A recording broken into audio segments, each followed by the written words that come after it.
તો પરસોત્તમ રૂપાલાના નિવેદન પર આકરા પ્રહાર કરતા તમામ કોંગ્રેસના નેતા હવે રાહુલ ગાંધીના નિવેદન પર ધાનાણીએ જવાબ આપવાનું ટાળ્યું છે।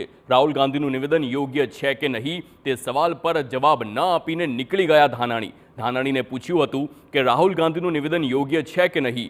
ધાનાણી થેન્ક યુ કહીને નીકળી ગયા। પરેશ ધાનાણીએ રાહુલ ગાંધીના નિવેદનથી દૂરી બનાવી છે।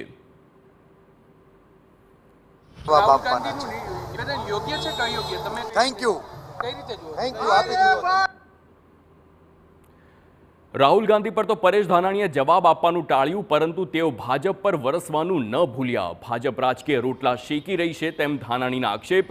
રોટલા શેકવાનો અવસરને સશસ્ત્ર તરીકે ભાજપ ઉપયોગ કર્યો છે। ભાજપને હવે દેશ ઓળખી ગયો છે। દરેક સમાજ ભાજપને જડબાતોડ જવાબ આપશે। આવા આક્ષેપ પરેશ ધાનાણીએ કર્યા છે।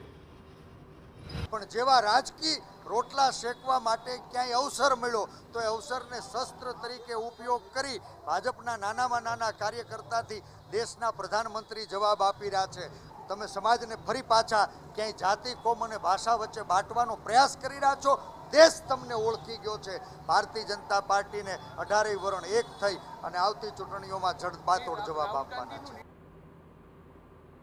તો હાલ આ સમગ્ર મામલે ક્ષત્રિયો મૂંઝવણમાં છે, કારણ કે ભાજપ અને કોંગ્રેસ બંને નેતાઓના જે બફાટ છે તેની પર આ વોલ ગ્રાફિક્સથી આપણે નજર કરીશું કે આખરે મુદ્દો શું છે।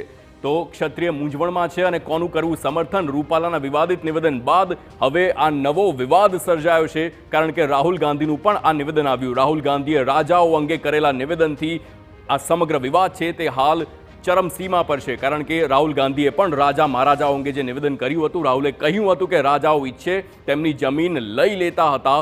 અને આ નિવેદન બાદ ફરીથી ગુજરાતમાં રાજકારણ ગરમાયું છે। ગુજરાતમાં જે પ્રમાણે રાજકારણ ચાલે છે, રાહુલના નિવેદન બાદ ભાજપ આક્રમક મૂડમાં છે, કારણ કે જ્યારે પરસોત્તમ રૂપાલાનું નિવેદન આવ્યું હતું ત્યારબાદ કોંગ્રેસ પણ આક્રમક હતી અને વિરોધ ખૂબ જ આગળ વધ્યો હતો। રૂપાલા મુદ્દે બીજેપી બેકફૂટ પર હતું, હવે તે ફ્રન્ટ ફૂટ પર આવી ગયું છે અને ફ્રન્ટ ફૂટ પર આવ્યા બાદ આ જે સમગ્ર વિવાદ છે તો ભાજપે રાહુલના નિવેદનને જોરશોરથી ઉપાડ્યો છે અને તમામ જિલ્લાઓમાં શક્ય હોય તેટલો તેનો વિરોધ થઈ રહ્યો છે। રાજા મહારાજાઓ અંગે જે પ્રમાણે તેમનું નિવેદન હતું એ નિવેદન બાદ આ વિરોધ બીજેપી તરફથી સતત આગળ વધી રહ્યો છે। પીએમ મોદી સહિતના નેતાઓએ રાહુલ સામે મોરચો માંડ્યો છે।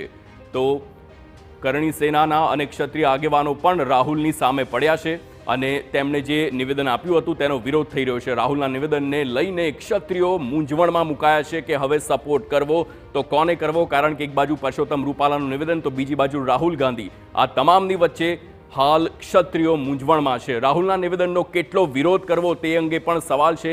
એક વર્ગ રાહુલના નિવેદનને ગંભીર નથી ગણાવતું અને બીજો વર્ગ છે તે પરસોત્તમ રૂપાલા તેમના નિવેદનને ગંભીર ગણાવે છે। રાહુલના નિવેદનને માફી લાયક તે લોકો ગણાવે છે, પરંતુ રૂપાલાના નિવેદનને તે લોકો માફી લાયક નથી ગણાવતા। ક્ષત્રિયોએ અગાઉ ભાજપને મત ન આપવાની વાત કરી હતી, પરંતુ ત્યારબાદ આ રાહુલ ગાંધીનું નિવેદન તે સામે આવ્યું। હવે રાહુલના નિવેદન બાદ કોને મત આપવો તે પણ એક મૂંઝવણ છે। તો આ તમામ મૂંઝવણમાં હાલ ક્ષત્રિયો મુકાયા છે અને ત્યારબાદ હવે જોવું એ રહેશે કે ક્ષત્રિય સમાજના લોકો કોની તરફેણમાં આવે છે, કોને માફ કરે છે।